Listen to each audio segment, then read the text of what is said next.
સાધુની સાથે બેસવાથી તમારા જીવનના બધા દુઃખો દૂર થઈ જાય છે. રામાયણમાં દશરથજી મહારાજને દુઃખ થયું. એટલું મોટું રાજ્ય હતું, છતાં દુઃખ થયું. કોની પાસે ગયા? ન કે એની પાસે કેટલા સારા સારા લોકો હતા, સુમંત હતા. રામચરિત માનસને વાંચ્યા પછી એમ થાય છે કે દરેક માણસે એક સુમંત પાસે રાખવો જોઈએ. દરેકના જીવનમાં એક સુમંત હોય ને બાજુમાં તો સારું રહે. પણ કરુણા એ છે બધાની બાજુમાં મંથરા ચડી ગઈ છે. સુમંત હોવો જરૂરી છે, જેની મતિ સારી છે, જેના વિચારો સારા છે.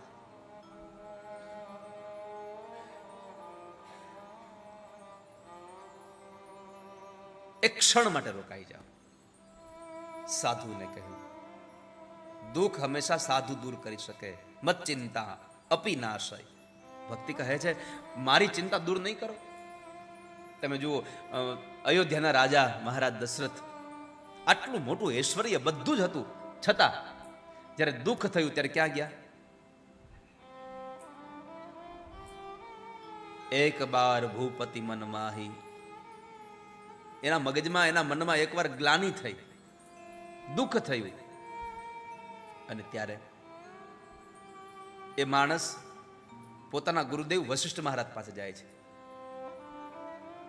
ગુરુ ગ્રહ ગયવું તુરત મહીપાલા. સાધુ પાસે જાય છે. આ સંસારમાં પુનઃ યાદ કરાવી દઉં, સાધુ પાસે જવાનો અર્થ એટલે કે કોઈ શ્રેષ્ઠ માણસ પાસે જવું, કોઈ સારા વિચારના માણસ પાસે જવું, કે જ્યારે આપણા વિચારો કોઈ ઊંધી દિશામાં દોડવા લાગે ત્યારે જેના સારા વિચારો છે, જેની વાતો થકી આપણા વિચારોને બંધ કરાવી દેવાની તાકાત છે, એવા માણસોની પાસે જઈને બેસી જાઓ. તો શું તમે મારા દુઃખને દૂર નહીં કરો? દશરથ મહારાજને દુઃખ થયું કે મારે દીકરો નથી, હું કોને કહું આ દુઃખ? મારી અયોધ્યાનો વારસદાર નથી, હું કોને કહું આ દુઃખ?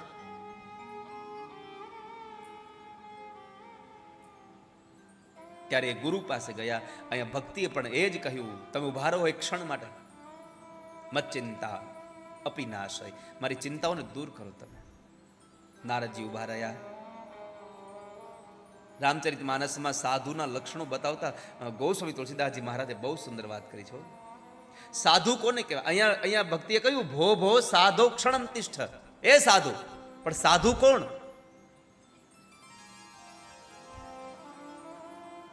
સરલ સુભાવન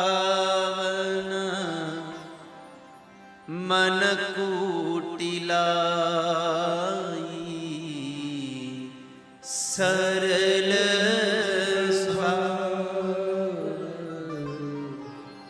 મન કુટિલાઈ.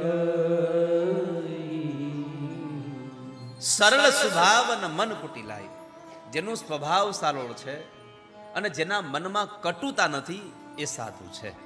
બીજું, સાધુનું બહુ મોટો એક ઉપદેશ, એનો બહુ મોટો ગુણધર્મ બતાવ્યો, જથા લાભ સંતોષ સદાય. જેને જે પણ લાભ થયો છે એમાં સંતોષ માને, એને સાધુનું જીવન કહેવાય. જે પણ મળ્યું છે એ સાધુ કહેવાય.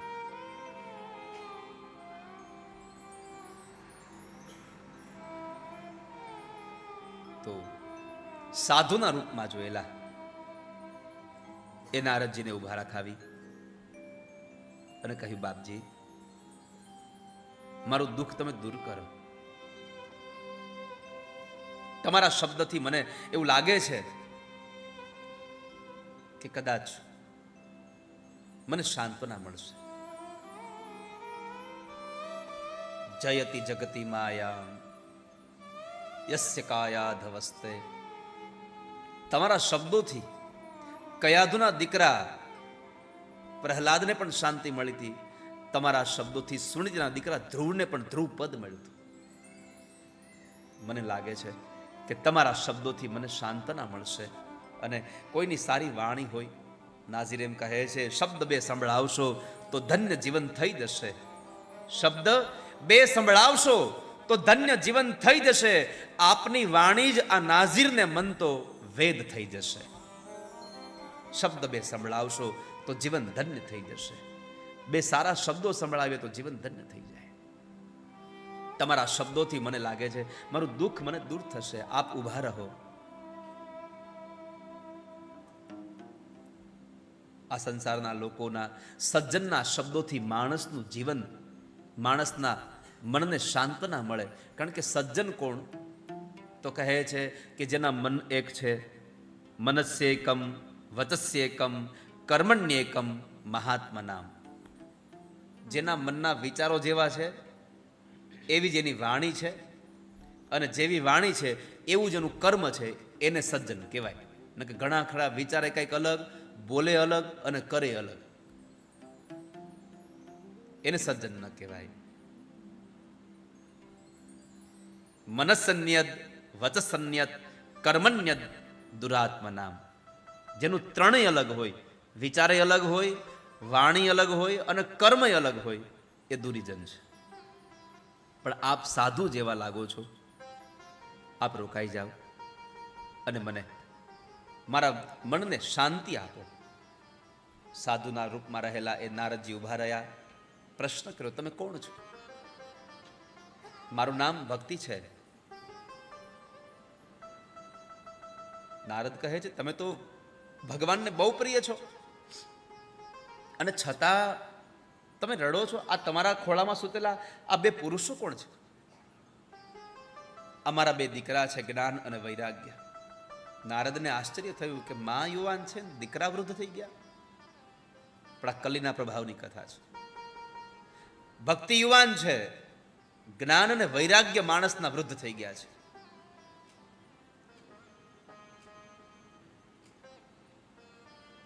નારદજીને કહે છે, મારા બે દીકરાઓને જગાડો. જો તમે નહીં જગાડો તો ઇદમ સ્થાનમ પરિત્યજ્ય વિદેશમ ગમ્યતે મયા. હું આ સ્થાન છોડી અને પરદેશ ચાલી જઈશ. માટે મારા બે દીકરાઓને તમે જગાડો.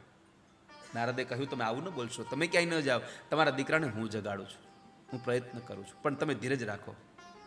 અને આ સંસારમાં ભાગવતજીનો આ એક શ્લોક અદ્ભુત આપણને ઉપદેશ કરી જાય છે કે જીવનમાં ગમે તેટલું દુઃખ આવે પણ હંમેશા ધીરજ રાખવી. સુખ આવે, ધીરજ રાખવી. બે સ્થિતિમાં જેણે ધીરજ રાખી છે ને એ લાંબો સમય ટેકા છે. સુખમાં માણસ બહુ આવે ને આમ પછી ઉછાળ કુદાળ થવા માંડે,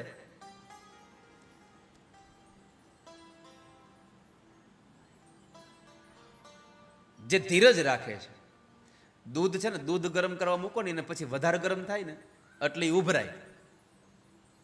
પાણી કોઈ દી ઉભરાય નહીં કોઈ દિવસ. તમે જોયું પાણીને ક્યારે ઉભરાતા? ગમે તેટલું ગરમ કરો પાણી ન ઉભરાય. દૂધ ઉભરાઈ જાય, અને ઉભરાઈ જાય પછી એ વ્યર્થ જાય છે. માટે ગમે તેટલું પરમાત્મા સુખ આવે તો એ ઉભરાઈ ન જવું, અને દુઃખ આવે તો ક્યારેય પણ ખોટા વિચારો કરી અને દુઃખી ન થઈ જવું. ગમે તેવી સ્થિતિ આવે બંનેમાં ધીરજ રાખવી. એટલે ભગવાન વ્યાસજીએ અહીંયા ભાગવતના પ્રથમ અધ્યાયમાં મહાત્મ્યમાં લખ્યું, ધત્તે ધૈર્યમ તુયો ધીમાન સ ધીરઃ પંડિતો થવા. જે માણસ ધીરજ રાખે છે એ સાચો પંડિત છે. માણસ ધીરજ રાખે. લોકો પૂછે ક્યાં સુધી ધીરજ રાખવી? એકવાર સ્વામી વિવેકાનંદજી પ્રવચન કરતા હતા, જીવનમાં ધીરજ રાખો, જીવનમાં ધીરજ રાખો, ધીરજ રાખો. એક માણસ ઉભો થઈને પૂછ્યું કે હે મહારાજ, ધીરજ કેટલી રાખવી જોઈએ? તો કે ધીરજ જ મૂકવાની જ નહીં. એક માણસે કીધું, પણ મહારાજ અમારે છાયણીમાં પાણી લઈને સામે કિનારે જવું છે તો કેટલી ધીરજ રાખવાની? લોટ ચાળવાનો હવાલો હોય, એમાં પાણી ભરી અને તમારે 100 ફૂટ દૂર જવું છે તો કેટલી ધીરજ રાખવાની? આ પોસિબલ છે? સ્વામી વિવેકાનંદે કીધું કે એ પાણી બરફ થઈ જાય ત્યાં સુધી ધીરજ રાખો, પછી બરફને તમે એમાં લઈને જઈ શકો સામે. માણસ ધીરજ ન છોડે. ધીરજ ખૂટી જાય છે ને એટલે પછી આપણા બધા પરિણામો અવળા થઈ જાય છે. ધત્તે ધૈર્યમ તુયો ધીમાન. જે માણસ ધીરજ રાખે એ પંડિત છે. નારદજીએ ભક્તિના દીકરાઓને જગાડવાના પ્રયત્ન કર્યા, પણ બંને જણા જાગે પાછા સૂઈ જાય. ગીતાજીના શ્લોક ગાયા, વેદના મંત્રો ગાયા, જાગે સૂઈ જાય. જાગે નહીં, સૂઈ જાય. હવે નારદજીને ચિંતા વધી, શું કરવું હવે? આકાશવાણી થઈ, સત્કર્મ કરો. હવે ચિંતા ડબલ થઈ ગઈ. ગીતાજીના શ્લોક ગાવા, વેદ મંત્રોનું ગાન કરવું, આને સત્કર્મ ન કહેવાય તો સત્કર્મ કહેવાય કોને? શું કરીએ હવે? આ ચિંતાને લઈ નારદ નીકળેલા, બદ્રી વિશાલમાં આવ્યા. સનતકુમારો મળ્યા. સનતકુમારોને કીધું કે જેના જીવનના જ્ઞાન અને વૈરાગ્ય સૂઈ ગયા હોય, આળસ મરડીને ઉઠતા ન હોય, એને જગાડવા માટે મારે શું કરવું જોઈએ એ મને કહો તમે. એટલે હું દુઃખી છું. જ્ઞાન અને વૈરાગ્ય સૂઈ ગયા છે, મને બતાવો શું કરવું જોઈએ. સનતકુમારોએ કહ્યું કે અરે અરે અરે, આટલી વાતમાં આટલા બધા દુઃખી? જેના જીવનના જ્ઞાન અને વૈરાગ્ય સૂઈ ગયા હોય એને જગાડવા માટે એક જ સાધન છે, સત્સંગ કરાવો એને. સત્સંગથી માણસ જાગી જાય છે, અને બહુ અવાજ કરો ને તો એ પથારીમાંથી ઉઠી જાય છે. જાગવું અને ઉઠવું ધરતી અને આકાશ જેટલો તફાવત છે. પથારીમાં સૂતા હો અને તમે ઉઠી જાઓ ને એને ઉઠ્યા કહેવાય, અને જીવનમાં વિચારોથી જાગી જાઓ ને મારે ન કરાય એને જાગ્યા કહેવાય.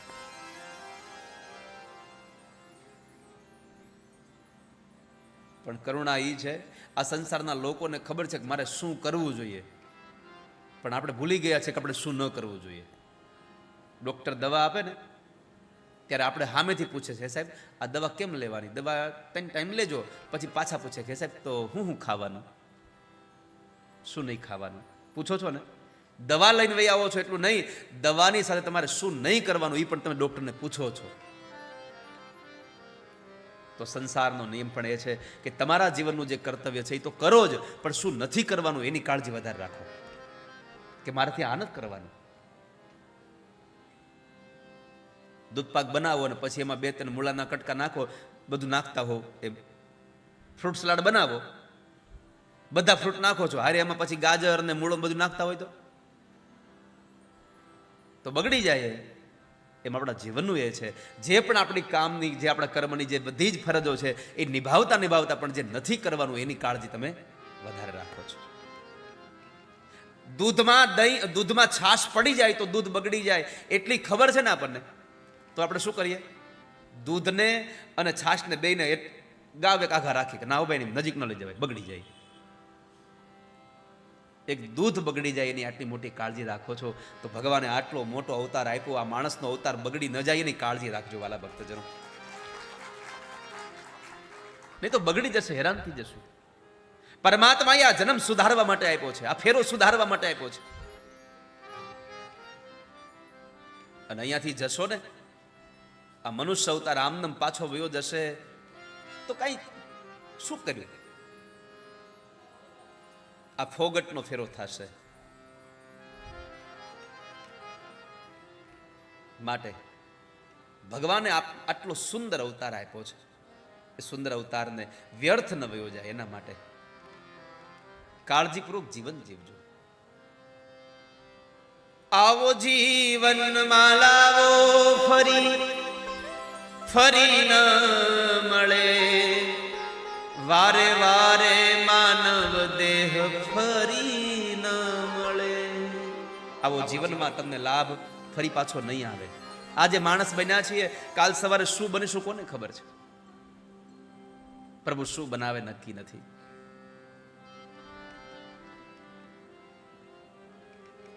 તો સનત કુમારોએ કહ્યું તમે એના માટે થઈ અને એક કામ કરો, એને સત્સંગ કરાવો. સત્સંગથી એનું જીવન ધન્ય થશે. માટે તમે સત્સંગ કરાવો. કલો ભક્તિ, કલો ભક્તિ. આ કળિયુગમાં તો કેવળ ભક્તિનું જ મહત્વ છે, એટલે ભક્તિના દીકરાને જગાડવા હોય તો તમે સત્સંગ કરાવો. નારદે કહ્યું કે હું સત્સંગ કરવા બીજે ક્યાં જાઉં? ભાગ્યોદયેન બહુ જન્મ સમર્જિતેન સત્સંગમં ચ લભતે પુરુષો યદા વૈ અજ્ઞાન હેતુ કૃત મોહ મદાંધકાર નાશમ વિધાય તદોદયતે વિવેક. ભાગ્યોદયેન બહુ જન્મ સમર્જિતેન. કેટલાય જન્મ જન્માંતરના પુણ્ય ભેગા થાય ને ત્યારે તમને ભાગવત જેવી કથા સાંભળવા મળે છે.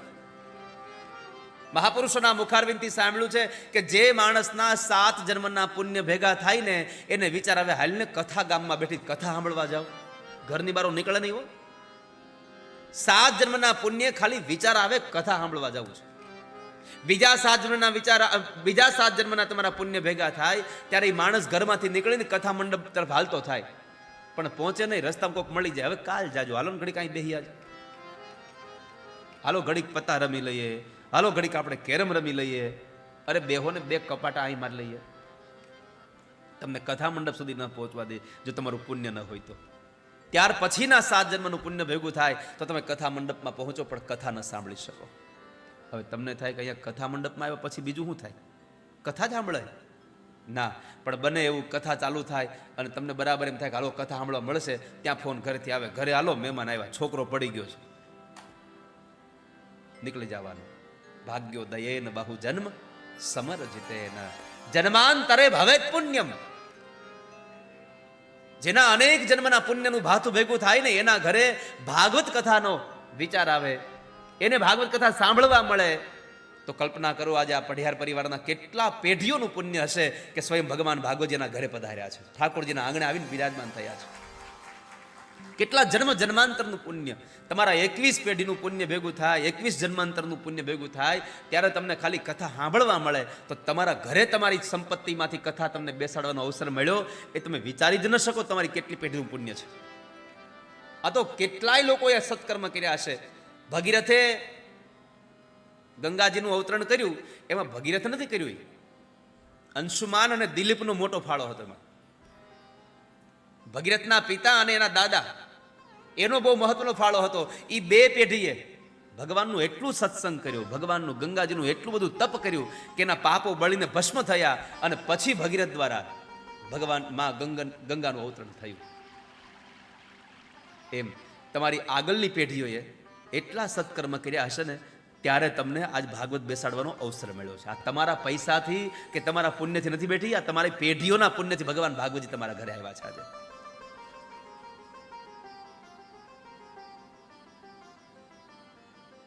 એ ભક્તિ દ્વારા આપણે ભગવાનને પ્રસન્ન કરવાના કે જે ભક્તિથી આપણને પ્રભુ મળી રહ્યા છે.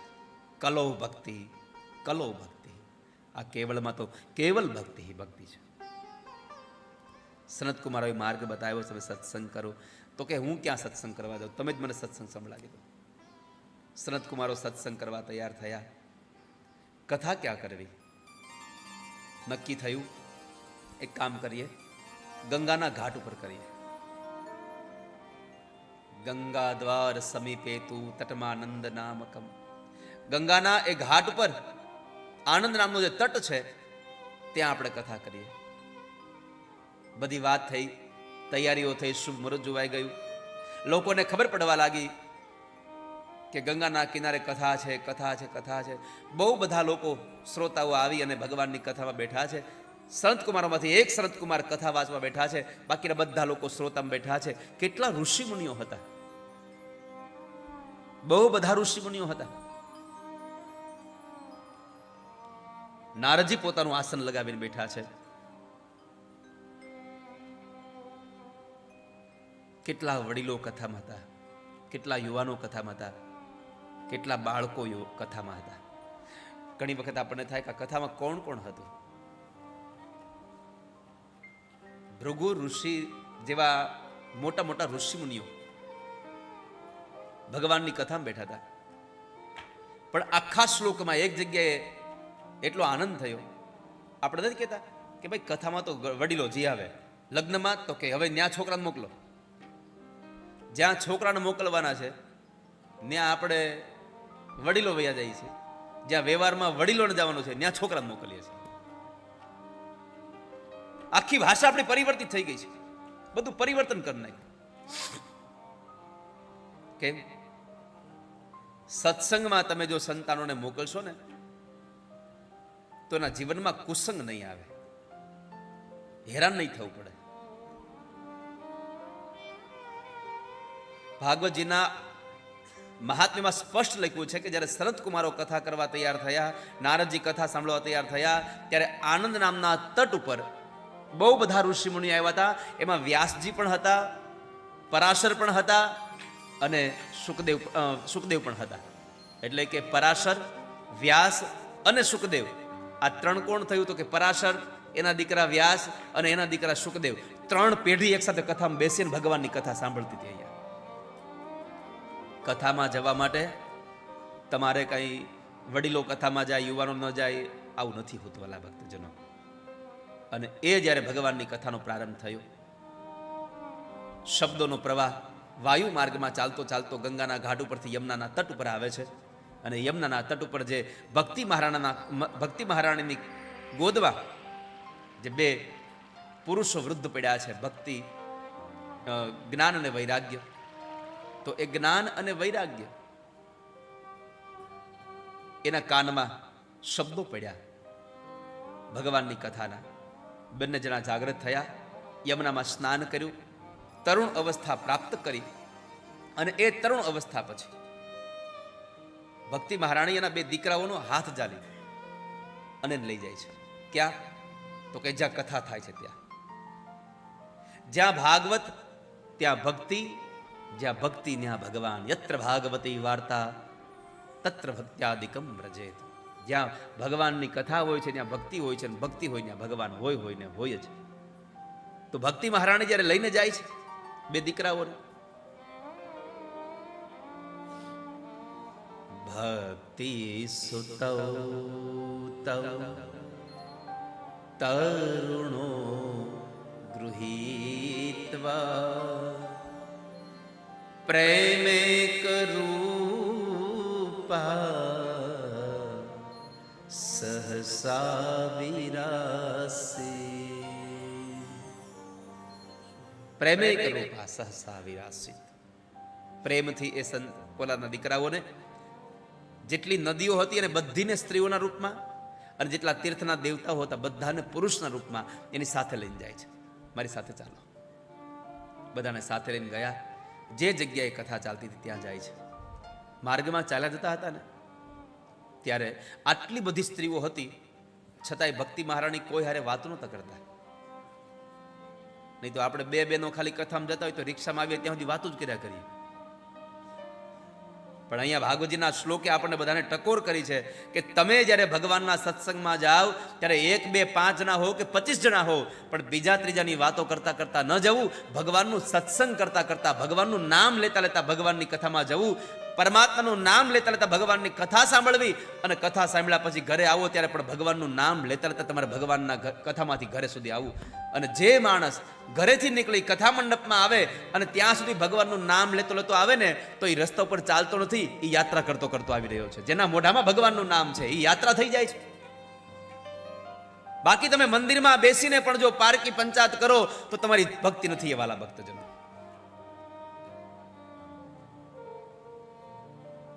તો આપણે તો કદાચ રસ્તામાં નામ લેતા હશો, નહીં લેતા હોય મને ખબર નથી, પણ આવો ભક્તિ મહારાણી કીધું કે તમારે રસ્તામાં નામ લેવું, વાતો ન કરવી. તો આપણે રસ્તામાં નામ નથી લેતા તો 1 મિનિટ માટે અહીંયા નામ લઈ લઈએ. જય રાધા માધવ જય કુંજ વિહારી. જય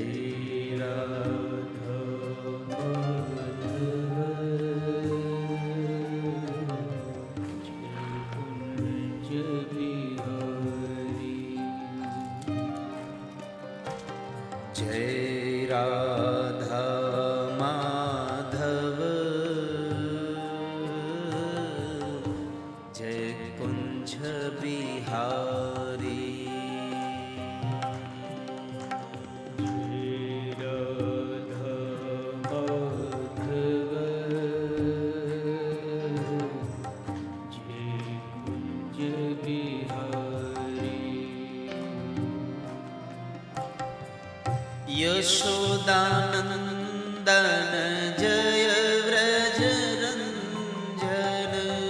યશોદાનંદન વ્રજ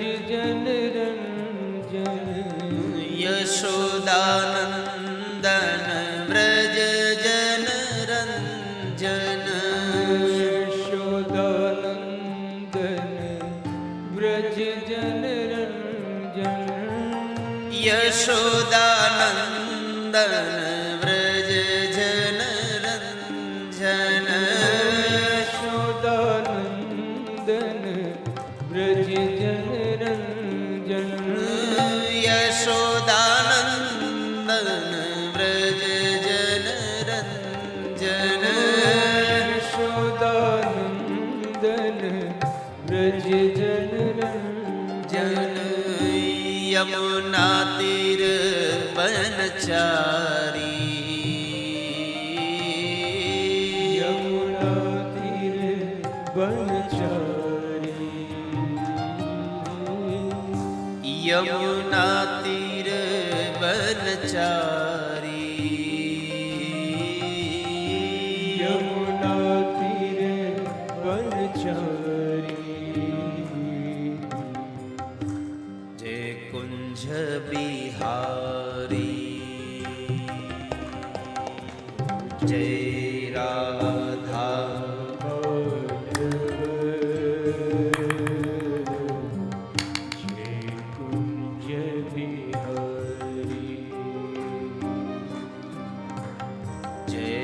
રાધા માધવ જય કુંજ બિહારી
જય રાધા માધવ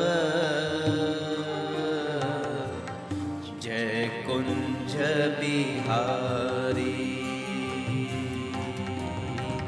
જય રાધા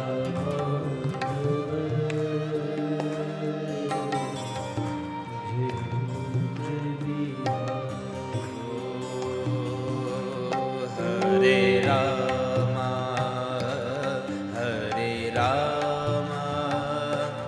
રામ રામ હરે હરે હરે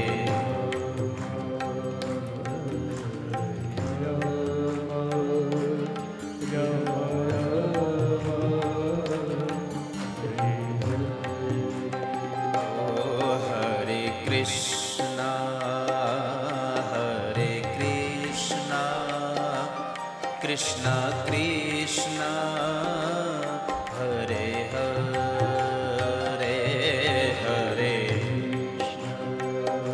ગાય ભાવ સે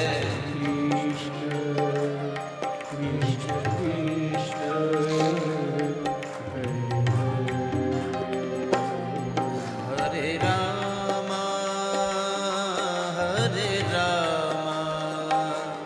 રામ રામ હરે હરે હરે तालियों के साथ गाइए भाव से जागिए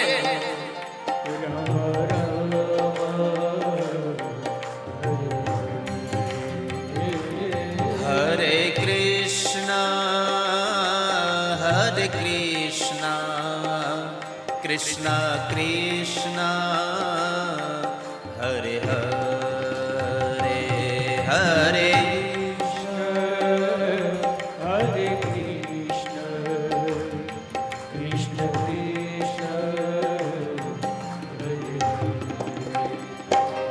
हरे